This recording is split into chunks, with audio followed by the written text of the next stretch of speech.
ماشي. خلاص طيب السلام يا اخويا. ربنا يقويك. معاك سراير؟ هي دي بس. والله انت هتنقل فيها والله يا اسطى، دي بقالها يومين والله.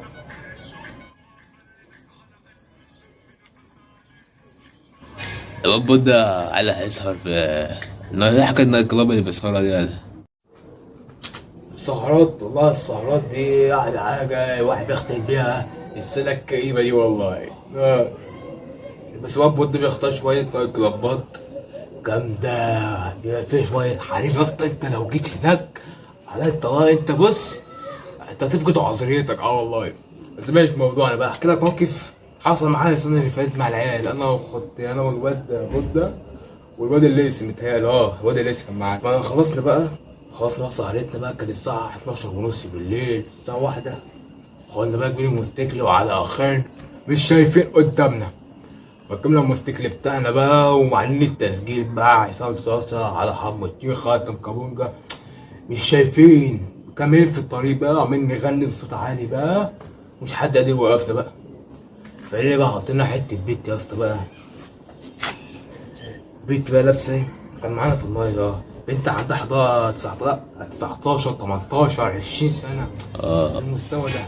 بنت ايه بقى، بنت بيضه يخرب بيت بيضه. يا وضع مكان المكياج يالا على وشها، وشعرها اسود حرير تحس قطن يالا والله. كانت لابسه ايه بقى، جاكيت اسود كده، او معرفش بتاع بيلبسوا اسود كده، اللي هو عند الصدر كده يتفخوا عارف البلد دي. ايوه دي باينه. اه. وبعدين؟ ولابس بتاع كده شبه الشورت كده، ده في الشتاء احنا سقعانين وعلى اخرنا. شوف بنت لابسه بتاع ايه، بسم الله ما شاء الله على فخدها. ايه، من كتر بياض في خدها الطريق كان منور. والله العظيم تلاته. دي بقى تقول لها ايه بقى، منوره في خدك. ناس تقول منوره باهلها، انت تقول لها منوره في خدك. في الواد الليسي بقى مش عارف، مش شيطان الصراحه. هي شيطانتنا كلنا اصلا.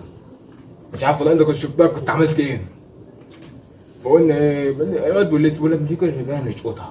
قلت له يا اخويا لا يا عم، ده الموتوسيكل ده شغال عليه لسه بصلحه الزبون.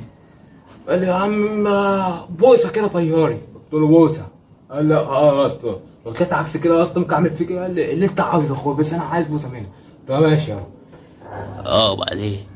فمشينا جنبيها بقى وقلنا لها لسه طريق مضلم، ما تيجي نوصلك. قالت لا، بص كده بقرفه. قلت لها بس انت عايزه بقى عربيه بقى ليموزين بقى ولا مرسيدس ملاكي تركبي فيها بقى والعيال يشوفوك.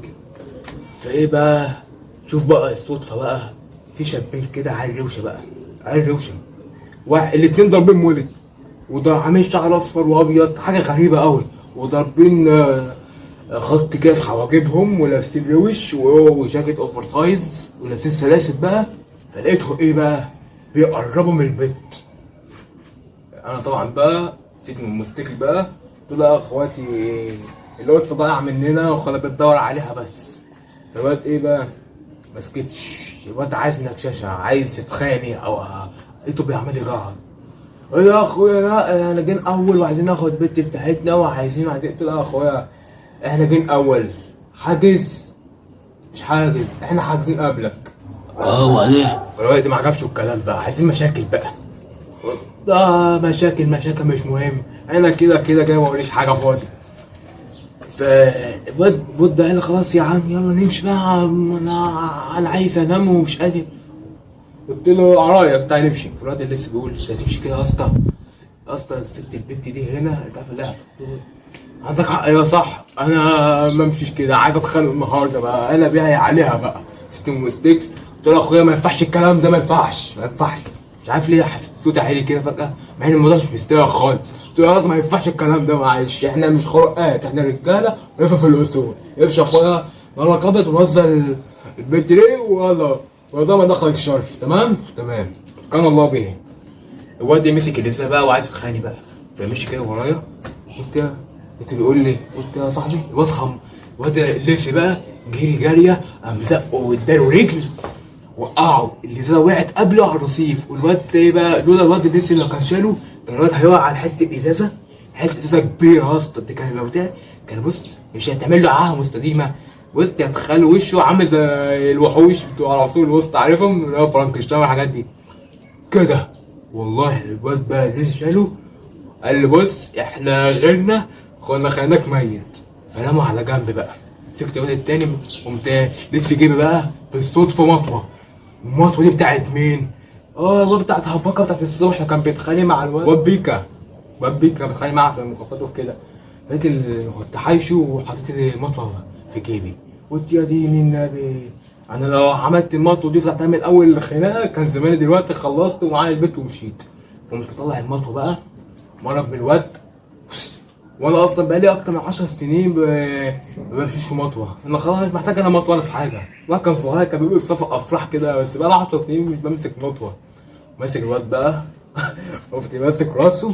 قمت بقى قلت له بس اخويا جاي في مشاكل ولا عايز تتاكل؟ امشي من هنا عشان احنا مش فاضيين. وبعدين بقى ايه؟ فالمطوه بقى كان كده في راسه بقى. قعدت اعمل كده اخويا مش راضي يفهمني كده. ده طرف المطوه، طرف قعدت اشكل بطرف المطوه. عارف الطرف؟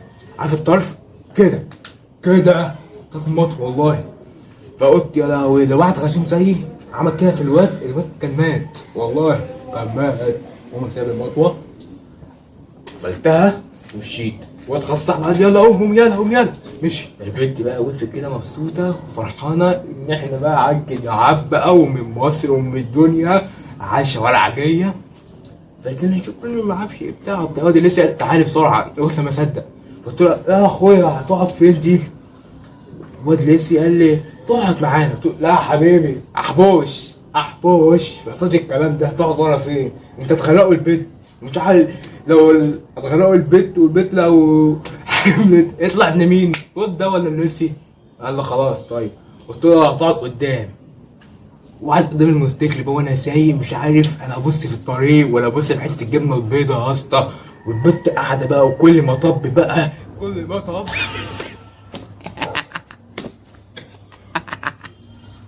وبعدين كمل. والله يا اسطى. بعد كده اديتنا ارقام تليفوناتها. واد بودة خده والواد اللي لسه خد اول واحد اول واحد خد الرقم والله. مشيت بقى وبعد كده روحنا بقى. حلو دي. باخدني معاك بقى انك انا عايز اسهر معاكم. تعالى معانا والله. اللي بيحصل اوسخ من كده والله مواقف. لا تعالى معانا يا اسطى واكلم بودة هو يختار لك مكان كده على النيل او في مهندسين ونروح احنا بقى شله كده. ماشي يا عم، اي حته تعالى اسهر هناك. ده تذكرة يلا.